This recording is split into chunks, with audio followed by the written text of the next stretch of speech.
Okay, so I am at Madame Tussauds, Dubai. Been very, very excited to be here.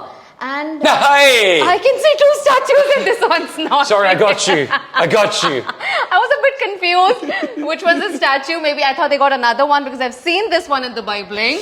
Yeah, there it is. I'm sorry that you have to put up with two of us.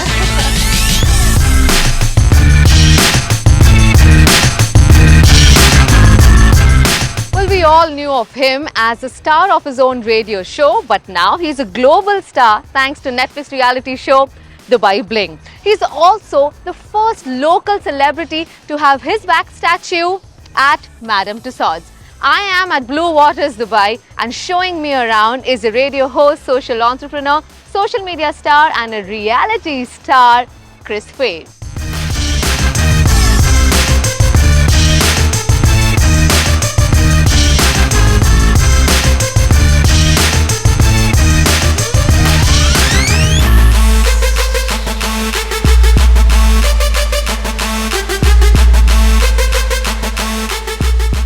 Kris, welcome back to Dubai.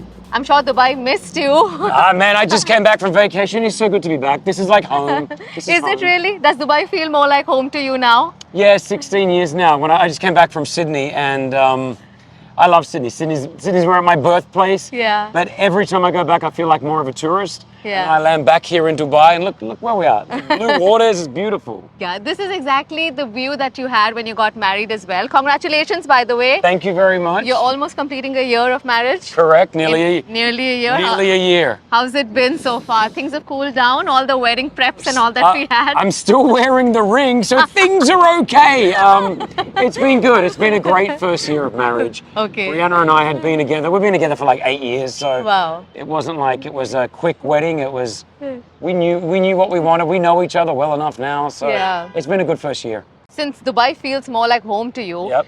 Tell me which are the places that I must see. We are at Blue Waters currently. Okay. Your favorite spots here? Obviously, the Ain Dubai is beautiful just to come and have a look at. We've got Madame Tussauds. Oh yeah, and we know that we have got your statue there. I'm quite excited to see. So shall we just drop by and you want to go now? Or? I want to see how similar does the statue look. Are you going to pay to get in? Because I don't know if I've lost my wallet. And do they charge you as well? they charge me triple. Oh my God, that's not fair. Can you believe it? I'm going to get you a free ticket today, Kris. Come on, let's do it.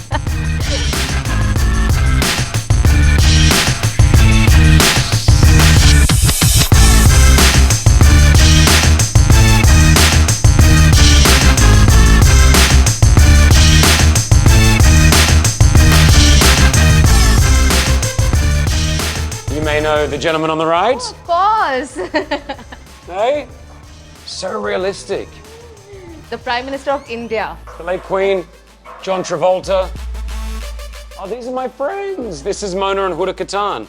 Oh. So they one of the biggest makeup companies in the world. They're amazing. That looks so lifelike.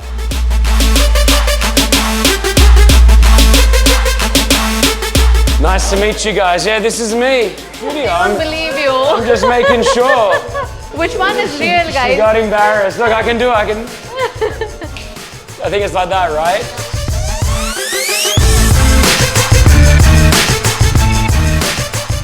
Pretty amazing, huh? Yeah. But even this, like, it's to the point where my mum, when I showed her for the first time, yeah, I showed her via picture. She thought it was really me. She didn't realize that it was not me. So if it goes through my own mother and she thought it was me, you know it passed the test. Now, we saw that you got your parents here, but whenever anybody visits you from Australia or anywhere around the world, do you bring them here?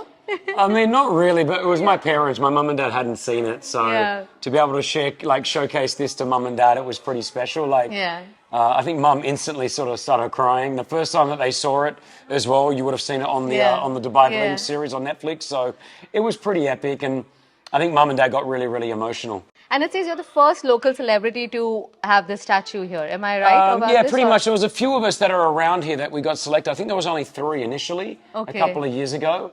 And it was, when I found out that I got chosen by, they call it being immortalized by Madame Tussauds. Like when that happened, I remember I told my manager, I'm like, are you serious?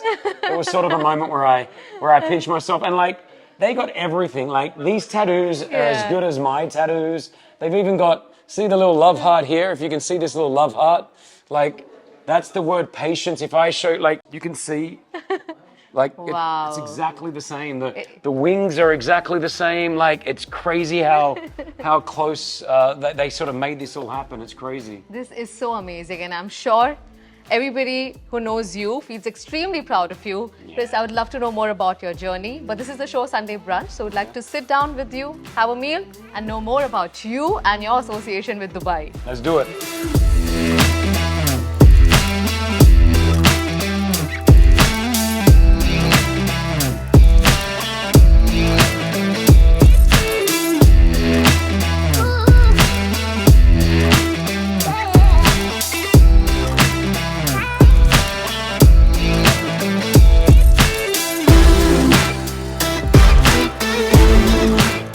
It's a beautiful afternoon in Dubai.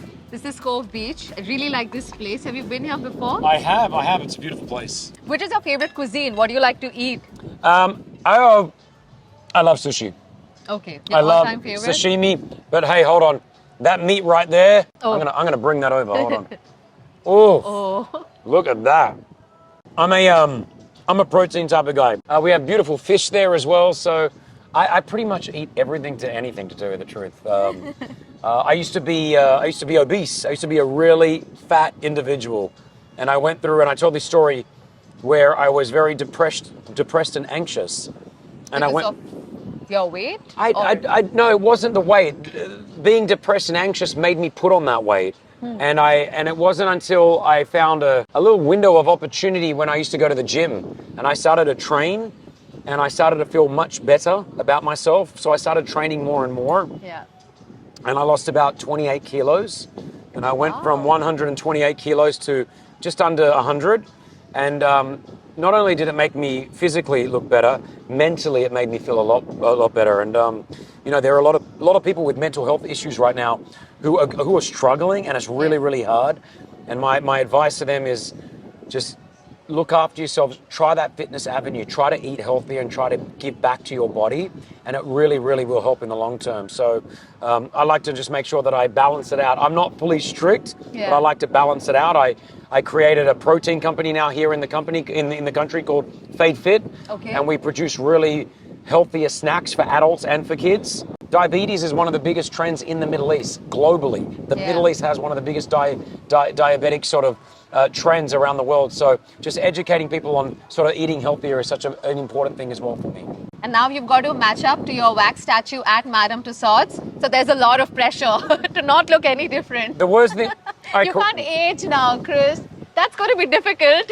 I'm telling you, I can't cut my hair. I got two things I got to worry about. I got the wax statue of Madame Tussauds I got to look like, and I own a fitness brand called Fade Fit, so I can't get fat. All right, because people then, and when I do put on weight, people straight away on social media will tell me, you can't have a fitness company when you look like that. They're onto it. That's true. Social media can be brutal. So I'm always on the pound of like making sure I feel good, I look good, and I've got that statue out there that I'm going to compare myself to. Why did you decide to move from Australia to Dubai back then? 16 years ago, right? Opportunity.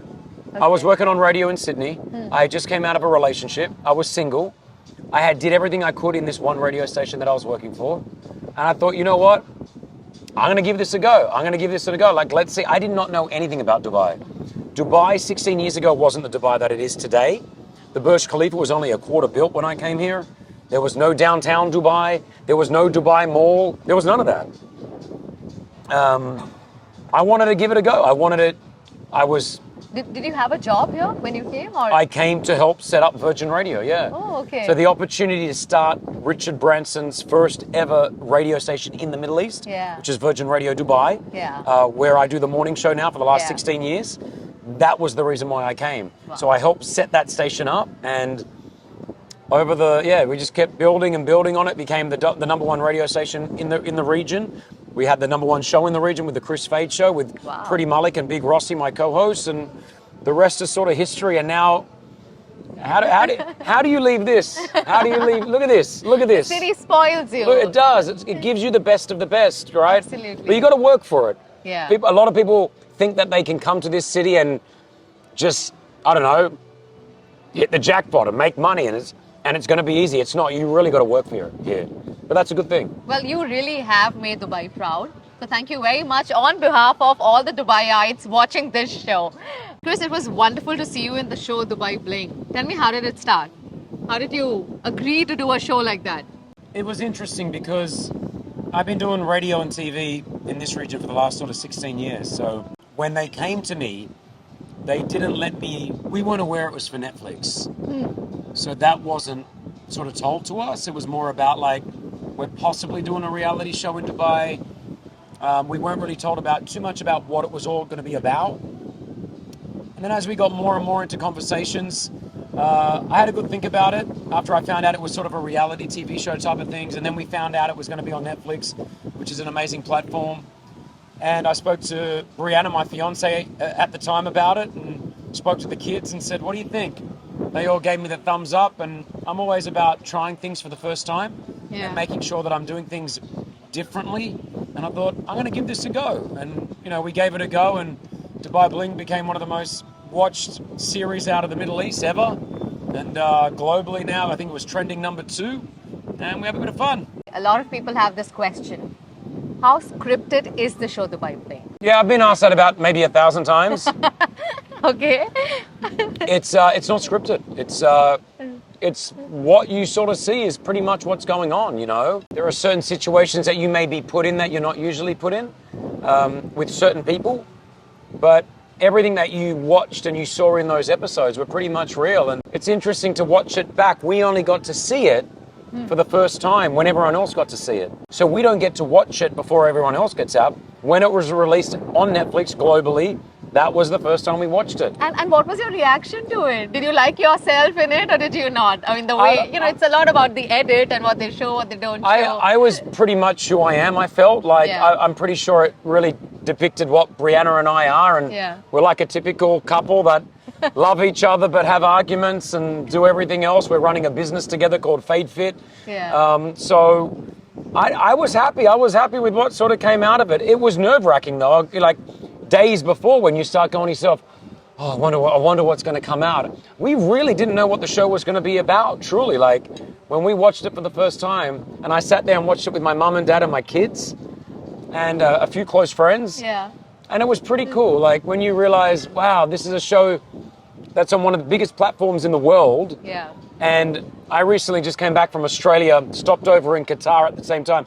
I mean, people are coming up to me every couple of minutes about, watch the show, love the show, can we grab a photo? Like, that's pretty cool that a show that we filmed here in Dubai has reached the rest of the world, you know? Absolutely. Were you friends with all of them before? Zina, Safa, all of them, or did you meet them as a part of No, the show? I wasn't friends with everyone there. Some of the cast I knew before, some of the cast we met for the first time. And some of the cast now, like, we're really close friends actually after the show. So from doing a lot of filming together and being put into situations together, we realized that we had a nice bond, and now we're seeing them, you know, a lot more after the show. So as a process of filming, the cameras would just follow wherever you are, or how would it actually happen in terms of the filming process? Pretty much like this sort of feel, yeah. There'd just be cameras following you around. Like right now, there's 3 cameras sitting around as we're having this conversation. But at the end, you forget. You know, you just have this conversation. So it's a really interesting journey for anyone that ever gets the opportunity to get into reality TV. Like, you really got to ask yourself, are you ready for it? Because people will ask you all these questions afterwards. You'll do these sort of things. What do you do this? When I was on my flight home, I was really, really tired, and I got into my seat, and I was ready, and then bang, there were these 4 guys traveling from Australia to Brazil. They're Brazilians, and they just came straight over to me, and I remember just sitting in my seat. I had 4 of them around me. They're like, we just want to talk to you about Dubai Bling, you know? And I'm like, and we had a great discussion, but yeah, you got to be ready to allow yourself to be entered into the world for everyone else. And I was pretty much ready for it. I've been doing radio here for 16 years. I share a lot of my life already on radio and on social media. So for me, it was just maybe a bigger platform, you know? Absolutely. Who's your favorite character, or rather the member or the squad member of Dubai Bling? Who do you like the most? My wife. Safe. Okay, except your wife. I got along really well with Fadi. I like Fadi. I think he's cool. He planned a fun bachelor party for you. Oh, he didn't do anything. None of them did. No one did. Yeah, there's Fahad, there's Fadi, there's Zayn is super cool. Like Safa, everyone on the show brings something to the show, you Absolutely. know? And that's what makes it interesting. Without the drama, without the love, without the romance, without the loss, without the energy, positive energy, the show wouldn't have been what it is. I'm super proud of what's come out of that show, you know? Yeah. Is there anyone who you couldn't relate to? Yeah, Safa. She's just too many handbags and too much. And I know that she's talking to Brianna about trying to get more handbags. And I'm like, God. do not even start that conversation, Safa. But yeah, everyone's super cool. But that's the thing about Dubai, right? Dubai loves its luxury brands, cars, handbags, shoes. How Dubai are you? Well, Dubai is defined for everybody differently. Yeah. There is a section of Dubai that is handbags and cars and glamorous lifestyles and, you know, billion-dollar beaches and hotels. We have that. But Dubai also has another side to it, which is the normality, which is, you know, going to work every single day and, you know, making sure that your bills have to be paid and living a moderate life with your family. A lot of people come from their countries not feeling that they belong to their country, and then they move to the city of Dubai and they move to the UAE and they instantly feel like they belong, and that's something that's really special and not easy to get. And you know, there was also a lot of controversy around a lot of people saying that Dubai Bling wasn't a true representation of what Dubai is all about. What do you have to say to that? Well, Dubai Bling was a reality show. It wasn't a documentary. So there was a documentary put out to say, this is a documentary on Dubai, and all they showed was the high life of Dubai. Yeah, you'd be like, hey, that's not what Dubai's about. But this was a reality show based on certain characters and cast where that's where they wanted to take that trend, you know. But, you know, I know from our narrative of what Brianna and I and my kids are, we weren't all about the high life. We live a fairly moderate life. There are certain areas that we may spend a little bit more on. I came here with nothing. I really came here with not a lot. And I worked really, really hard. And this city gave me the opportunity to get where I'm at, right? So if people are watching that show, what I would love them to take out of this is it is truly the city of opportunity. It is the city where you can come with nothing and work, network, do what you got to do, and it will give you a platform to possibly achieve what you want to achieve. Kris, I would like to play a fun game with you. I'm ready. Okay? Okay. Now, who would you rather be stuck in a lift and why? Okay? Stuck in a lift with and why? Zina or Safa? Safa, she takes up less room. Okay. Farhana or Lojana Dada? LJ and I barely spoke. So I would pick LJ because I know that her and I would then have more of conversations together. Okay. DJ Bliss or Fahad? Fahad. Dania or Ibrahim? Ibrahim. No reason why? No, I'm just thinking of like connections and conversations. Right. I'm doing it as a personality feel. Lojain Omran or Brianna? My wife. But I love you, Lojain Omran. I love you. Okay. So, Kris, what is it that you would like to recommend about Dubai? You know, your favorite hotspots, anybody who is in the city or is visiting the city, which are the places they must visit? If you're coming to Dubai, no less than 7 days, all right? No less than 7 days. There is so much to do. Yes, you've got to go do the desert safaris. Yes, you have to do the Dubai Mall, the biggest mall in the world. Yes, you have to come and do our beautiful beaches. See the Ain Dubai. Go to Madame Tussauds. Go and ski inside the Mall of Emirates inside the ski field. Go and see old school Dubai as well. There's a beautiful old souk, an old Spice Mart that's there as well. There is so much to do in this city. And most of all, the people. Because once you come into this city and you start to talk to people and connect with people, you realize why Dubai has that sparkle. Is there any one trait, okay, that I can tell just by looking at a person that this person is from Dubai? How can I guess that? No. No? I don't believe so. Because Dubai has every single nationality, every culture, every religion. That's true. And we all live here. Yeah. It's so hard. Now, if you were to tell me, could I pick a Lebanese, because I'm Lebanese, a Lebanese Australian, globally, I can pick a Lebanese Australian guy. Easy.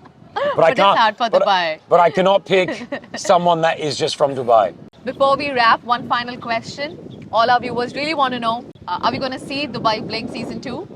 I hope we do. I don't know, but I hope we do see it. Well, I hope so too. Thank you very much, Kris. You had a wonderful day today, exploring blue waters, having this wonderful meal and sharing your journey with me. Thank you so much. Thank you so much for inviting me, and let's eat. Hey, this is Kris Fade, and you're watching me on Curly Tales Middle East.